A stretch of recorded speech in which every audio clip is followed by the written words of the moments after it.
to the Conscious Radio Network's YouTube channel. Become enlightened, have fun, and tell all your friends and family to share with everyone they know. You can find us on Facebook and stay up to date on our Facebook group, or find us on Twitter, Instagram, and TikTok. Our podcasts can be found on Libsyn, iHeart, Spotify, Google Podcast, and more. Most of all, remember to go to our official website at consciousradionetwork.com for podcasts, hosts, future shows, and scheduling. We also want to welcome our international audience. Don't stop now. Enjoy the community. Subscribe today.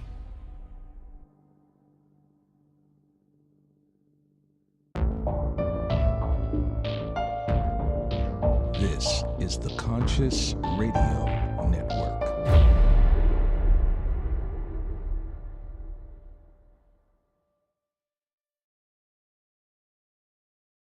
Good morning, afternoon, or evening, wherever you might be on the spaceship we call Earth. Welcome to Conscious Radio Network's weekly podcast series, The Seance. I'm your host, Reverend Dr. Paul Meckes. If this is your first time tuning in, please click subscribe, like, share, comment, and also follow wherever you listen to your podcasts. Today, we have with us a retired demonologist who has worked with the Sacred Order of St. Michael, the Archangel, as part of an investigation and assessment team of demonologists, a veteran in the battle of good versus evil for over 41 years, decided in 1982 to develop a systematic process for assessing and profiling people who claim demonic issues.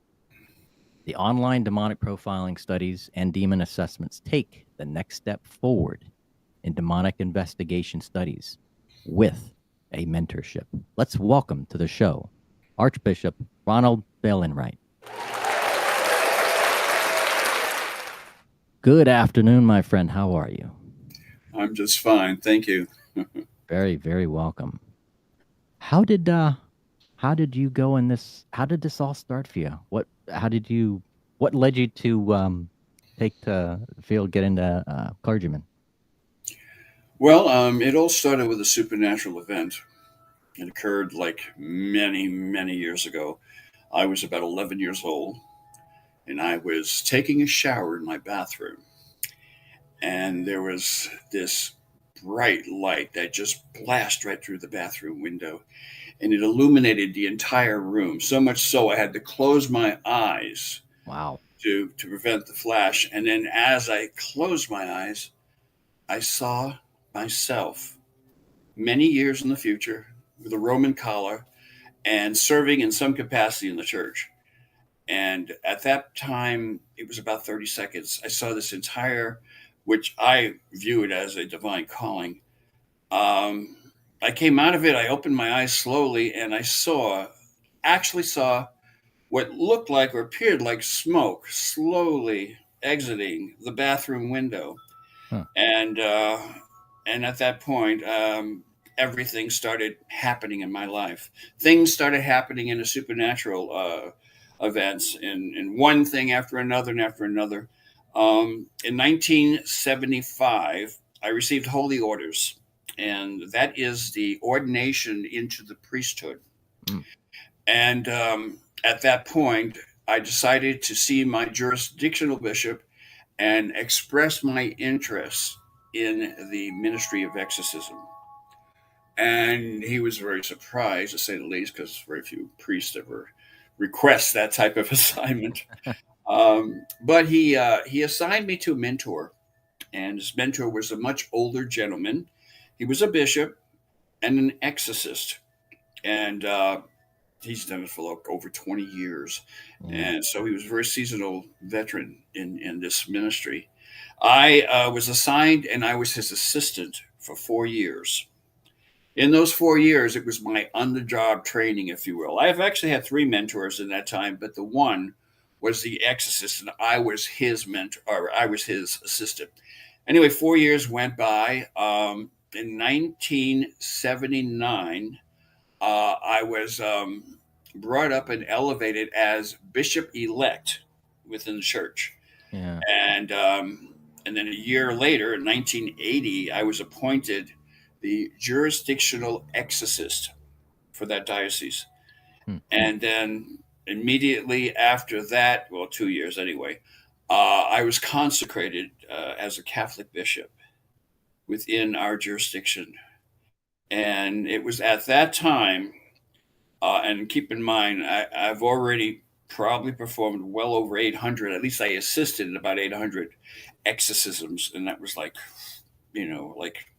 1982. Um, I was just now getting my feet wet, pretty much. We Our ministry opened up. We started receiving all kinds of calls, especially when when the people in the communities. There were 4 communities we used to service: Glendale, Eagle Rock, Highland Park. All these are in Los Angeles, Yeah. and we used to service all these communities. And as a result, we kept receiving requests for a priest to come down because there was some kind of strange behavior going on within the family unit. So we would normally, make an inquiry and make an appointment to go down and talk to them.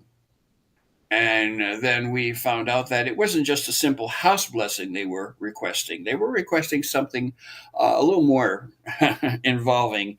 Uh, Mm. and of course, we're talking about demonic issues that people tend to attract in certain situations, which we'll get into that a little later on. Yeah. Um, so I was part of the crew, and I was the exorcist for that at that time for the jurisdiction, and I recruited several priests and laity to make up at least a few teams so we can go out and actually do an assessment. And it was after that, about a year or so after that, I created what's referred to now as the process. And Mm. this is the entire method that we go through in order to make an assessment on someone who claims symptoms or feelings of demonic oppression or possession. And so we actually take a analytical approach to this. Our organization now is worldwide. We have priests and bishops in 24 countries around the world. Wow.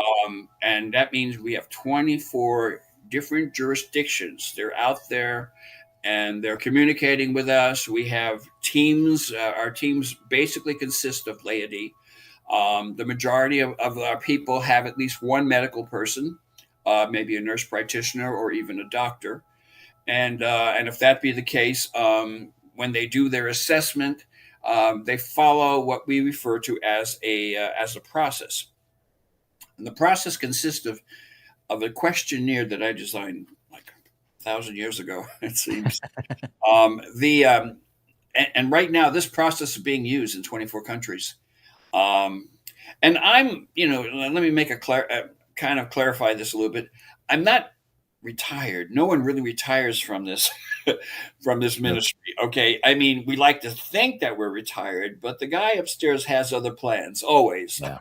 Yeah. I'm 70 years old, and as a result, I'm not as fast and as quick as I used to be. Yeah. It's a matter of just handing the torch over to somebody and still being there doing the work. Yeah, right now I put myself in a semi-retired Yeah. thing because I'm still communicating with my clergy. I'm also running an online seminary course for clergy and lead exorcists who may want to learn more about profiling demonic behavior and all the characteristics that go with it. So we go into a very deep detail about that.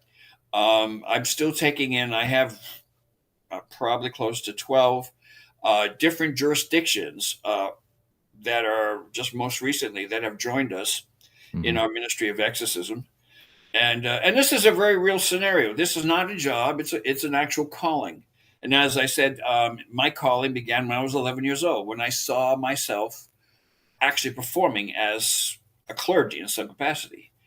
Um, since that time, we've had 3 psychiatrists that are also in our organization.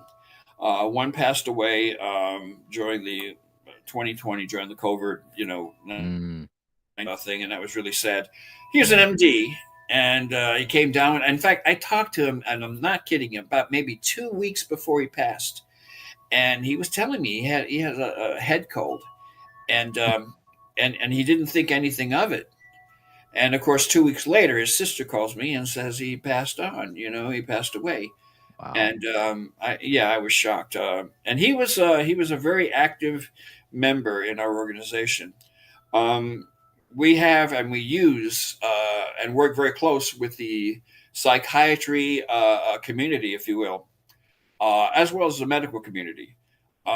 Because everything we do, okay, it's under the spotlight, and we have to make sure that what we're dealing with is a real scenario. If a Hmm. person is just calling us and it's some form of psychosis, or maybe they just want some attention, and if this be the case, and they request an exorcism, it really doesn't go that quickly. There's an Yeah. actual time process involved. The assessment itself, and of course the reports that we receive, the psychological reports that we receive from their doctors. Okay, we have to collect all that information, and then we have to make a decision. And sometimes that takes between 3 to 6 months. Mm. So it's 3 to 6 months out, even before you get an approval in regards to the case. Yeah. And the reason it takes so long is because the if a person is delusional, it would throw them further back into their psychosis, and if that be the case, it can lead to suicide, and that has happened. So this is a very serious ministry. Yeah. It's a healing ministry, but it's also a ministry that we have to take serious, and we have to make sure that we're dealing with a genuine article. If they say they're possessed, I'm very suspicious, because the behavior of a demonic, the demonic is always trying to hide, and it would try to hide deep inside the individual who's possessed. If the person is possessed by a demon and a demon yells out, "Hey, clergy, I'm over here. I dare you to try to exorcise me," it doesn't work that way. In Yeah. fact, to the contrary, it will try to hide deep, deep inside the person. And then physical manifestations will start taking place. You will not only smell death around the person, but you will see physical changes in not only their appearance, but also their immediate surroundings. And when you see these things, it's not a health or a psychological condition when you see things that are really cannot be explained. Okay, and when I talk about the physical things that you see, the physical manifestations, they could go from anywhere from the behavior of the person could be like displaying multiple languages that they've never been taught. Yeah. Super incredible strength. The place that they are laying can absorb into their very presence, where you cannot literally move that person. That person is stuck there. The minor things, of course, are they can't blink their eyelids. Their eyelids are opened, and for some reason, as you know, it's a physical, bodily thing that we do when we lubricate our eyes every 30 seconds. A person Yeah. who's possessed, our eyes are wide open, no Huh. blinking, Wow. which is kind of interesting. Um, I've been doing this for 46 years. It's a long time. Yeah. 32 years in full time ministry, and the rest, the last 5 years, I've been semi retired. But I say semi because I still have clergy worldwide who tap into to my insights in regards to any input they feel they need to have. I mentor at least a half a dozen bishops across the country and in their ministry of exorcism. And in regards to making a final analysis, I leave that up to the jurisdictional bishop. For example, if we have a jurisdictional bishop, we have many of them all over the world. But let's use the one in Poland. Mhm. Okay, the one in Poland. Let's say that they're experiencing someone in one of their parishioners has demonstrated some symptoms, and their family members have requested the clergy to get involved in their particular situation. And if that be the case, the jurisdictional bishop would take upon himself and use the materials that I designed many moons ago in regards to the intake, that is the assessment.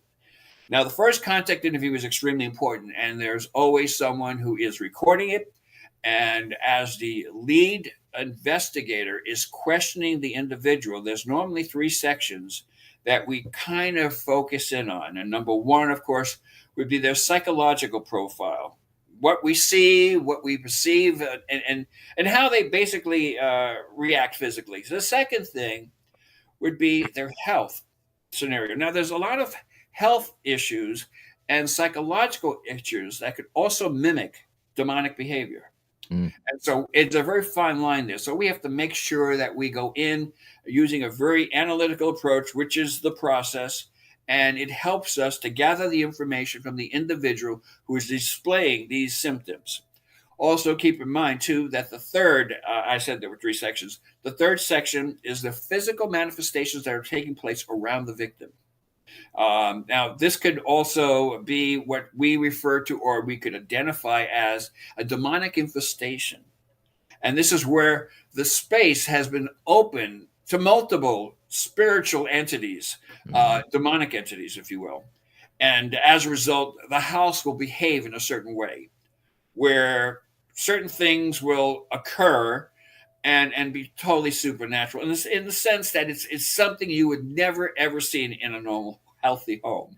For Yeah. example, the walls. Okay, we've witnessed many of times walls actually seeping what appears to be blood, very dark blood from the walls.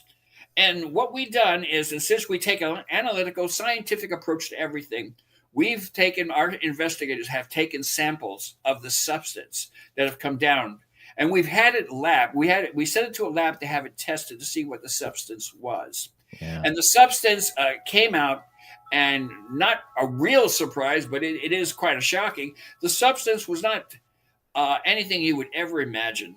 What it was plasma, human plasma. So human plasma is coming down from the walls. Okay, totally and completely unexpected. Okay, this happens every so often. Yeah. I say out of the thousands upon thousands and thousands of assessments that we have done, there's many reports of these types of things. And of course, and I should probably mention it, that demonic possession is extremely rare. Out of